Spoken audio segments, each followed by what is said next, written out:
Girl, why are you still holding on to that? No, seriously. Why? That grudge, that hurt, that one time someone did you dirty. I get it. You're here, but here's the thing. You're not punishing them by holding on, you're punishing yourself. You think you're protecting yourself, but really you're blocking your blessings. Girl, it's time to let it go. Not for them, for you. Today, we're diving into the art of letting go. Why it's so hard, what's holding us back, and most importantly, how to free yourself mentally, physically, spiritually, emotionally.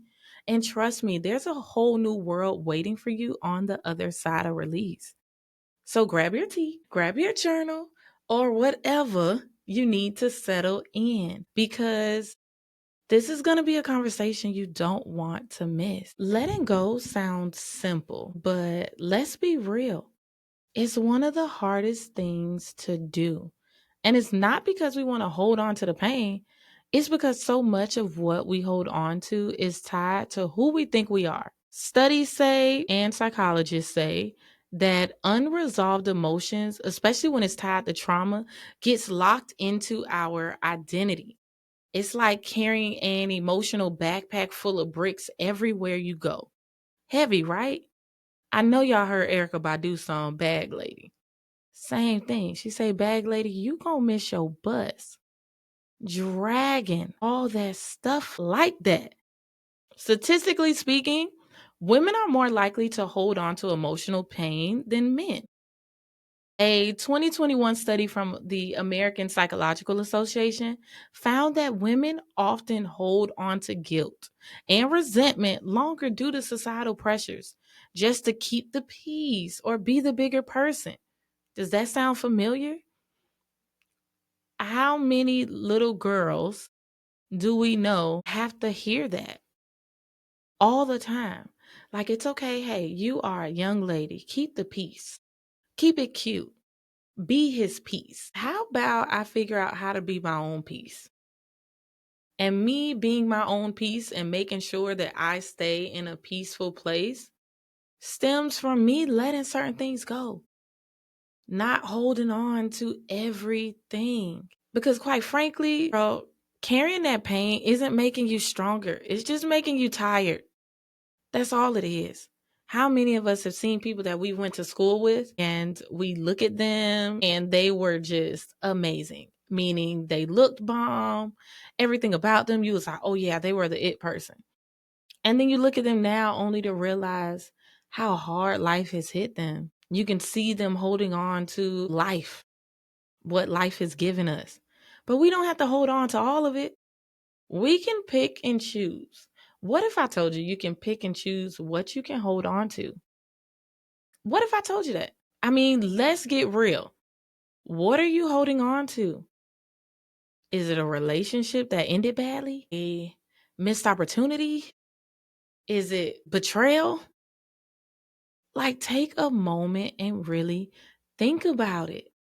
And I know sometimes our first thoughts for whatever reason, always ends up being relationships. But no, there's plenty of things. What about those childhood traumas? What about that time that little kid picked on you when you was in elementary school? We hold on to certain moments. Y'all, Janelle Monáe has a song where she said, I remember in the third grade when you rated me a 6. And I was like, damn. With the tears in my eyes, I always knew I was the shit. Think about it. She still holds on to that memory. Now, the beautiful part is she didn't fully let that little boy's negativity seep into her. So that is a beautiful thing. But we all have those core memories, those defining moments that let you know, like, oh, my confidence always been up, or I've always struggled with my confidence, or whatever that looks like for you. But I mean, take a moment and really sit with this. And as you sit with it, ask yourself, is the pain worth my peace? Is the pain worth my peace? Is the pain worth keeping me up at night? Now, granted, there are some things that happen to us that is jarring, and it has the ability to scar us to the deepest of our core. I'm not talking about moments like that. Now, for those of you who are able to let those moments like that go, kudos to you. I'm not even going to hold you. I'd say about 70% of me is that type of person. Like, we just going to, I'm going to just let it go, because if I hold on to it, I know what it's going to look like. Now, at the age that I am, it is sad for me to say, and I feel as though many people can relate to this, where you may have lost a loved one that was young due to stress, due to heart attacks. Yes, granted, our eating habits, things like that, but the stress that we hold. And sometimes the stress stems from things that we're holding on to that we are fully capable of letting go. I'm not saying we have to forget. We're not doing all that. You don't have to necessarily forget. Okay? Because sometimes when we forget, we end up repeating the same mistakes. So I'm not saying for us to forget. My thing is, how about we try our hardest to remember, but not let it affect us as much? What if we learn to grow past it and grow through it? Unpack it, whatever that looks like, and let it go. Because, I mean, okay, matter of fact, let's jump to the why. Why is it so hard to move on? Now, depending on what we're talking about, there is a plethora of reasons of why it is hard for us to move on regarding certain memories and certain experiences that we go through. But I want to talk about some of the ones that people don't necessarily like to talk about. One of those is emotional avoidance. Yeah, I said it. Emotional avoidance, okay? Some of us suppress our feelings instead of dealing with them. We have the mentality, if I just ignore it, it'll go away. But no, girl, ignoring emotions is like ignoring a fire alarm. It doesn't stop the fire. You can ignore that fire alarm as much as you want. It does not stop the fire. It doesn't. And we have to do a better job. Some of you are excellent at this. Some of you are like, oh no, I attack it head on. Whatever emotion I'm feeling, that's what it is. But understand, emotional avoidance is more common than you think. So if you're the type to do this, you are not by yourself. But ignoring it is only going to make it where eventually, when we bottle those emotions in, when we hold certain things in, what happens? It builds pressure. And yeah, I get it. We love diamonds. Diamonds are made off of pressure. I get all that. Pressure makes diamonds. But when it comes to emotional avoidance, and when it comes to us being healthy mentally, spiritually, physically, emotionally, it has the opposite effect. It ends up breaking us down. And matter of fact, let me start talking in first person, because I have these moments where I'm guilty of this too. I realize that my emotional avoidance looks a little like toxic positivity. It can be whatever's going on. And it could be fires up blazing. But no matter how I'm feeling, I'm not necessarily going to show it. I'm more so just going to say, okay, what are the positive moments about this? How can I make lemonade? You gave me lemons, how can I make lemonade? Or matter of fact, stop playing. You gave me some lemons. How can I slice these lemons up and squeeze it on top of my salmon for later? Right? I'm that type of person. But technically, that is emotional avoidance too. Sometimes I'll say, oh, I'm okay, when I'm not. I'm just trying to constantly remind myself that I'm okay until it's true, so I don't drown. But I have to remind myself, and even, my goodness, between I learned this during my divorce that I have to allow myself. During my divorce, a lot of people reminded me, a lot of people that I trust and love reminded me that I don't believe that it's okay for me to not be okay all the time. In fact, it feels weird when I'm not okay. So imagine me going through a year or two, year and a half, two, whatever you want to call it, where I just wasn't okay for most of that time. And I just kept telling myself, they be like, girl, how you doing this? Oh, I'm good. And it's like, I would say I'm good. Outwardly, I'm good. If we just go a little deeper, I'm all right. But them moments where I would end up alone and my babies are sleeping and I have nothing to distract me, nothing to help me avoid my emotions, I would realize that I wasn't okay. I wasn't. So emotional avoidance is definitely one reason why we struggle to let things go. Because you have to be able to admit that emotion or admit how you are feeling, what you are experiencing, just to be able to help process how you're feeling. You have to be able to acknowledge it first. So emotional avoidance is definitely one, for sure. Another one would be fear of the unknown. Fear of the unknown. Because sometimes we'll hold on to pain because it's familiar. We will hold on to toxic people because it is familiar. I have someone that I'm cool with, and I'm not even going to say if they're male or female, if they are a woman or a man, but I have someone that I know that is in a toxic situation and they just are holding on for dear life because it's familiar. They were together for several years. They're just holding on because it's familiar. Everything in them is telling them run for cover, but they're holding on because it's familiar. Sometimes we do that with jobs as well. We can say, oh, okay, I need the money, so let me stay at this job. Then we may get a job offer for something that we know mentally would be better for us. It's paying this, let's say it's paying the same amount, maybe even a little more, not a lot more, but maybe just a couple more thousand a year. But we don't go for it because we're afraid. It's like, even if we are in a toxic environment or in a toxic space, at least we know what to expect, right? We hear people talk about that. It's a saying. What in the world is that old school saying? Where they're basically saying, hey, like, he a dog, but at least he my dog. I think that's the saying, or a saying very similar to that. I'm having a brain fart right now. But it's in those sayings that it teaches us, like, at least you know your devil. I don't know what else is out there. But why does it have to be like that? And I mean, it could be something as simple as, okay, I'll put myself out there. So I am one of those people, if I love something, I'll hold on to it. I'm not the biggest materialistic person. Granted, I like nice things, but I'm not the most materialistic person. So if I have something, I'm going to hold on to it.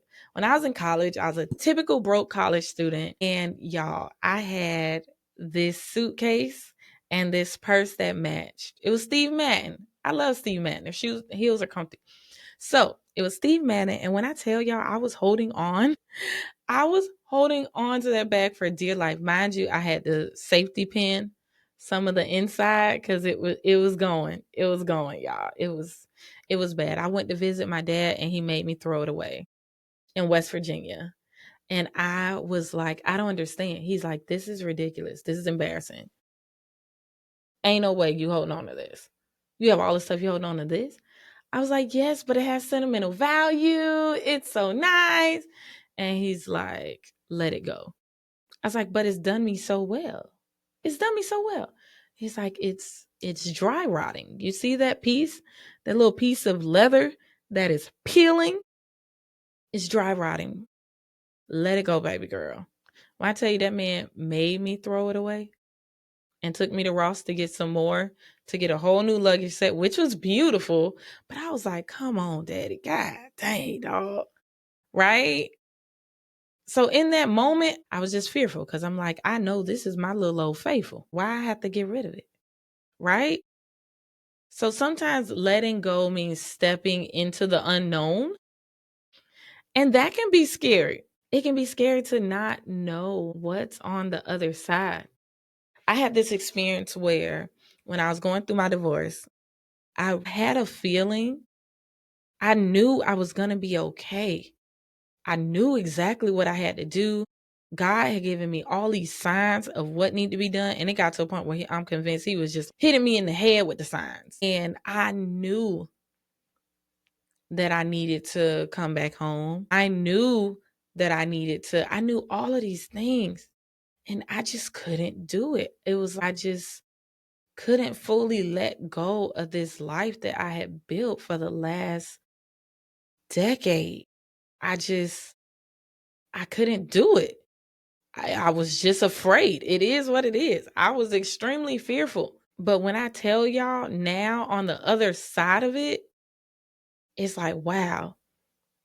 I won't say I was afraid for no reason, but in hindsight, y'all, it would have been more fearful to stay. Y'all, letting go just means sometimes we have to walk in faith. Sometimes we have to walk in faith.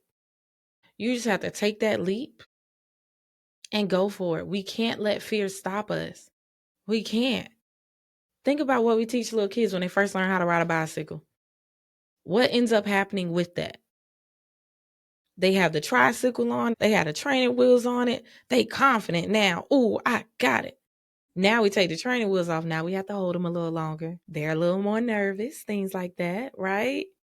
But when they get it, they're like, oh, I can't do it. They're going to fall, scrape themselves. Maybe they're like me and a parked car will hit them while they're riding a bike. Yeah, you heard that correctly. We're just going to keep going.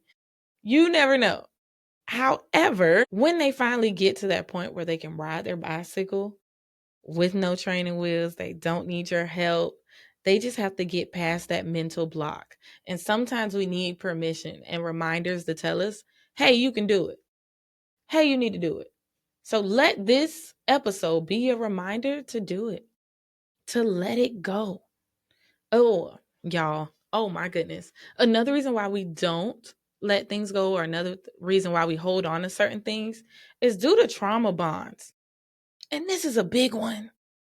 This is a big one, okay? Sometimes we stay attached to people or situations that hurt us because the pain became a part of our routine. The pain became a part of our routine. If I'm used to pain, I've done got accustomed to it. It is a part of my day-to-day routine. I know what to expect. I've built these walls up so that way the pain doesn't hurt me as much. The moment I experience a week free of no pain or a week free of getting my feelings hurt, guess what? It's going to feel so uncomfortable to me to where I'm going to be almost a little confused in a sense because it's a cycle. It's really a cycle. And it's a cycle that we have to break. The issue is that once certain things become embedded in you, like at least for me, once something becomes embedded in me, it almost feels as though I'm losing a part of myself when I break that habit, when I break that cycle. Let me tell y'all, when I started placing boundaries, it felt as though I was losing a part of myself. And at first, I was afraid. I knew I had to do it, so I was going to get it done. But that don't mean I wasn't afraid. That doesn't mean that it didn't feel like, ooh, okay, that part of Dom no longer exists. Even though I didn't want that part of her to exist anymore, getting walked on all the time, just because I'm nice and I'm an easy target. No, I didn't want that, so I changed that.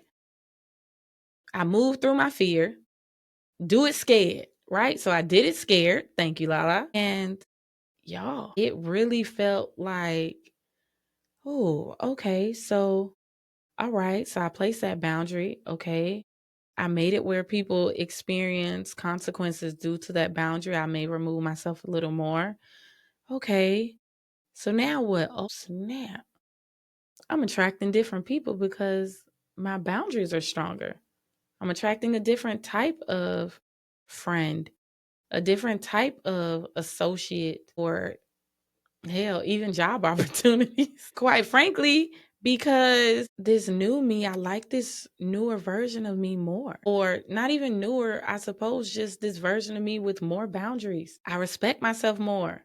I feel myself more. We have to break these trauma bonds. We really do. And it can be with anything. It does not have to be with a person. It can be with certain things. It can be with certain experiences.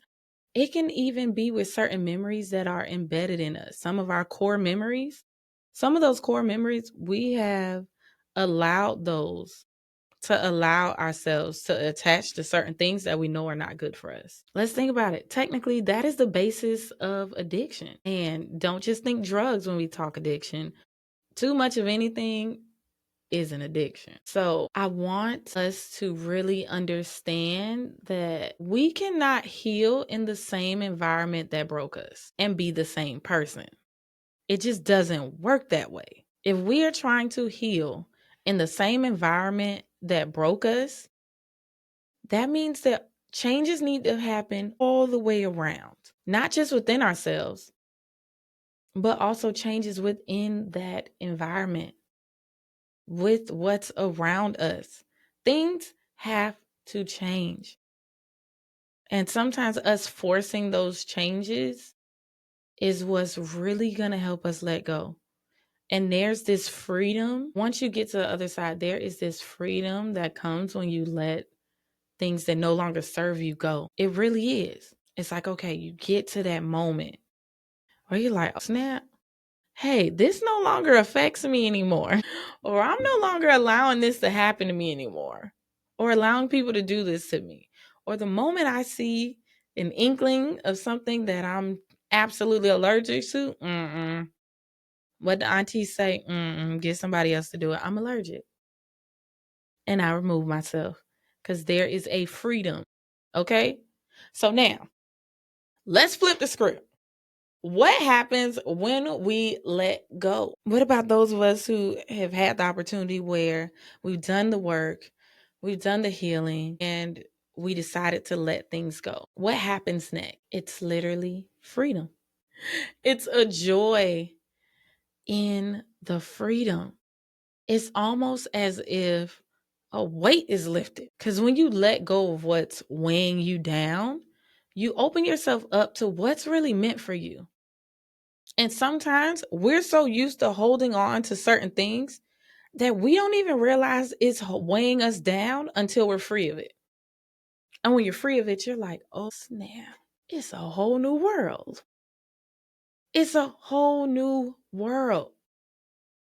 I mean, think about that for a second. What if you've been blocking your blessings because your hands are too full, holding on to things that no longer serve you? There's this book that talks about how trauma lives in the body.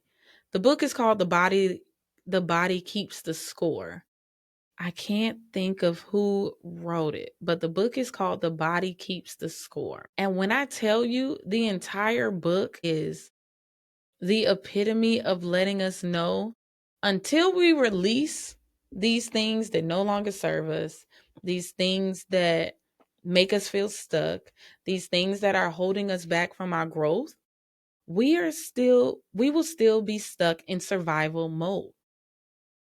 Until we release it, we're still stuck in survival mode. But when we let it go, that's when we're able to reclaim our ability to live fully and freely. I mean, technically, girl, letting go isn't giving up. It's choosing you. It's choosing yourself. It's betting on yourself. I am betting on me. Every time I let something go, every time I make sure that I am not harboring certain things, I am choosing myself. And in this phase that I'm in right now, that's all I want to choose is myself. The way I'm able to juggle certain things right now and really stay truthful with myself, be mindful of how I'm feeling, staying in tune and trying to remain as aligned as possible, because can't be aligned all the time. Like we can, some people can. But I'm gonna tell y'all right now, I'm a work in progress. But my children are reaping the benefits of me choosing myself. They're reaping the benefits of it.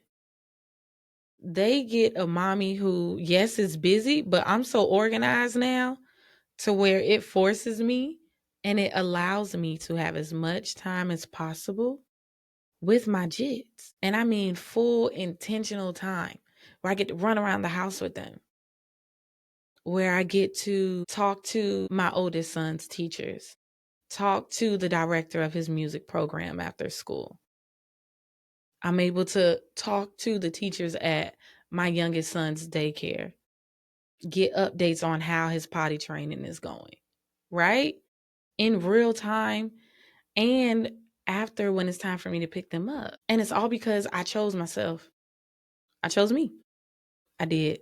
I would love to be an example for those that are closest to me of the greatness that can happen when we choose ourselves, because it's embedded in so many of us. And I'm still working on it. I'm still a work in progress. It's so embedded in so many of us to put everyone else's needs first, to throw ourselves in the water to save everyone else, whether we know them or we don't, whether we're cool with them or we're not. But this year, let's stop that shit. Y'all, let's stop. Can we stop it this year? I feel like we can. Let's be accountability partners, okay? So if you see me doing it, say, hey, Dom, you're doing it again. All right, now, you're doing it again. Let me know, okay? So we know why it's hard to let things go. But we also know what's possible when we let it go. The thing is, how do we actually do it? How can we let things go? And it's a couple steps that I've taken personally to get to this place. Mind you, I'm still working on it with some things. So I'm actively taking these steps with several different things because I don't want to be the pretty lady in the Erykah Badu song that she's singing about in Bag Lady. I don't want to be that person.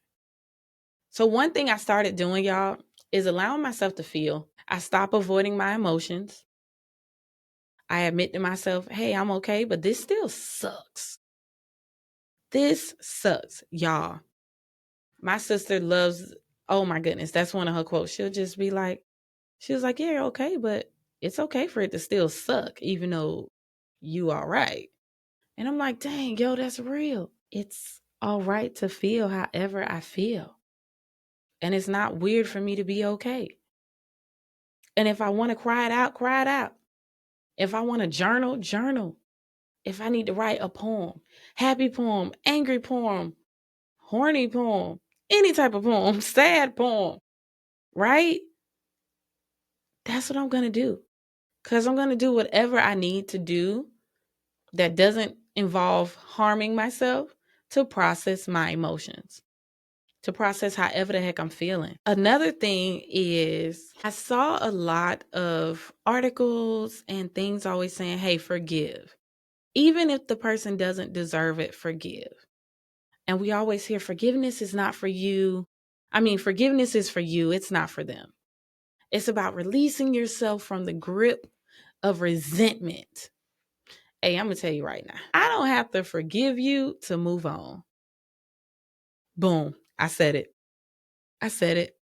That's that one thing I know may be a little controversial, but it is what it is. I do not have to forgive someone to move on. For me personally, I have found a way where I can still process my emotions, allow myself to feel however I'm feeling, make actionable steps to move past it, and not forgive someone. Now, what I did let go of is the negative feelings towards certain people. I mean, one of them I'm still working on, but I'm at a point where I'm able to let go of those negative emotions that I was harboring for other people and for people who hurt me, especially to the core. Do I forgive them? No, I don't. I don't. But does their presence affect me still? No. It doesn't. So I'm just telling y'all right now, if you want to forgive, if forgiving is what's holding you back, then yeah, you need to forgive that person, whether they deserve it or not. But if you are like me, where you don't have to forgive someone to move past it, then do that. As long as the main key is making sure that we are not holding on to those stressors that are associated with that person, or that are associated with that situation, or with that location. Sometimes it's certain places that just the moment we see it, the moment we think about it, it's just ugh, right? But we have to let go of those feelings. You don't have to forgive that place. You don't have to save space in your heart for that place, person, thing, or feeling, right? But what you can do is still find a way to move on. Still find a way to make it where if someone mentions that place, that person, that experience, that thing, where it still won't affect you in a negative way or stress you out. And I'm not saying that you still can't feel, because even if something does cause you to have those type of feelings, let's just move towards a place where the hurt doesn't last as long. Just move towards a place where the hurt does not last as long. I will give y'all an example. My girl best friend passed away a couple years ago. And for a while, I wasn't angry with her. I wasn't angry with her. I was just more so at a place, for the sake of this episode, I'll keep it very short. I was just more at a place where certain memories with her would just send me over the deep end. Or she and I had the same name. Both of our names are Dom. And when I tell y'all, it would be times where someone would call my name and I would instantly think of her. And that'll just send me down a spiral for a week. And I know grief is something different, but I also know that with her, it's complicated grief, because that was my sister. That grief is just very complicated. So I had to find a way to let go of the complicated aspects of it. If that makes sense, or if you're following me, I had to find a way to do that, so that way I'm not constantly walking around in a stage of hurt, or in a stage where someone as simple as calling my name has me just down for the count in my room under them covers. So for that, I didn't have to forgive those moments or forgive her for that particular moment. I just had to find a way where it didn't affect me as much.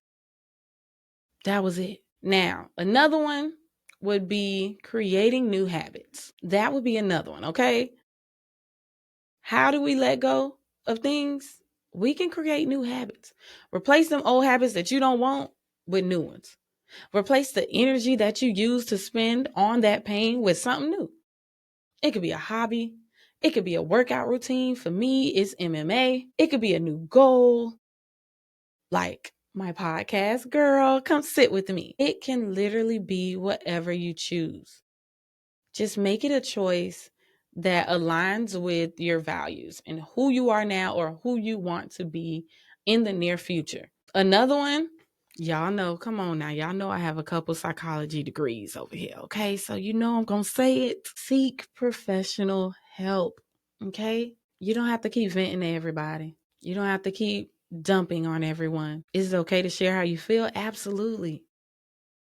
But try a therapist. You may be able to get therapy services for free depending on your job, depending on your benefits, things like that. Some jobs have it. Barnacles, y'all, I'm having brain farts today. But some jobs have it where through one of their partnerships, you'll be allotted 10 free therapy sessions. Check it out. And don't just go once, because y'all, that's just intro. Don't just go once or twice. Keep it going. Find a therapist that you feel as though can relate to you, that looks like someone you would trust, and try it out. Let them help you navigate through this process. Because sometimes those same friends, family members who you may want to vent to may also be the people who are causing you pain or who are causing you to hold on to certain things that you need to let go. So try a therapist. What will it hurt? Another one, ooh, this will probably be the last one, but I would say practice gratitude. Practice gratitude. I'm a very optimistic person, y'all, to my core. I'm super duper optimistic, and I love focusing on what I am gaining by letting certain things go. I try not to focus on what I'm losing. And quite frankly, that brings me back to us being fearful. When we were talking about fear of the unknown, sometimes we are afraid of the unknown because all we can focus on is on what we would be losing by putting certain boundaries in place, by letting certain things go, instead of us focusing on what we have to gain. What's the likelihood of you just gaining the world? And by the world, I mean peace, freedom. What if? Let's think about it. Every time you let go of something heavy, you get lighter. You get lighter. And you're able to float around a little easier. Move through the rooms and to the rooms that you're meant to move to. So let's take a moment to reflect on what women, right? On what women around our age are letting go of. Now, studies show that women between the ages of 25 to about 49 are letting go of toxic relationships, unrealistic beauty standards, career paths that don't fulfill them, people pleasing tendencies. Y'all, that child, that'll be a whole episode on its own. And even guilt over prioritizing themselves. I watched a video earlier where someone said the realest thing I heard online. And they made this point where they were just like, hey, you going to get your skincare, taking care of your skincare needs, you taking care of your body, meaning going to get a wax, maybe going to get your brows done, maybe going to get your hair done. These should not be considered you treating yourself. Technically, she didn't say it that night. She basically told us to stop treating ourselves like dogs. She said, why you keep giving yourself treats? Stop treating yourself like a dog. You are human. These are necessities, not treats. And when I tell you, y'all, that resonated with me. Lala the skin coach. That's who I was watching on Instagram today. Y'all, when I tell you that resonated with me like nobody's business, think about it. It's like when men get their hair cut, when they go to the barber, even if they have locks or a whole bunch of hair and they get the tape, the edge up thing, even when they get that, they sit at the barber. It's like a therapy session for them. And they leave feeling like a whole new guy. We've all seen those cool videos. Feeling like a whole new man because that's a necessity for them. We have certain necessities that we know will make us feel good. We have to add those. Those can be some of those new habits, some of those new good habits that you replace, that you use in placement of some of those negative things and things that don't serve us that you're not letting go. So I want to leave us on a positive note, okay? I have faith in us for 2025, and I'm going to mention this in a couple episodes just as friendly reminders, just so that we can be one another's accountability partners, because this is really something that can hinder us in so many ways. We got to let it go. You could have done a vision board. Don't do a vision board, or don't make all these plans for a new year, but still intend to be the exact same person that you were last year. If you have the same goals from last year, why not make a couple changes? Why not make a couple changes to see like, hey, you know what? If I tweak this, if I let go of this, even though I'm a little afraid right now, if I just let go of this one thing, this one or two things, let's see if I can reach my goals by the end of this year. Or let's see if I could get closer to these goals than I got last year. Or let's see if I can make it where I don't give up on these goals by the top of spring. Because this is your time to do it. I know this is my time. So this is definitely your time to do it. And that's exactly what we're going to do. So thank you, girl, for sitting with me on another episode in this beautiful season of season 2. I really appreciate it, y'all. Please continue to look out for events, my live recording that I will be doing. Please continue to look out for these beautiful moments.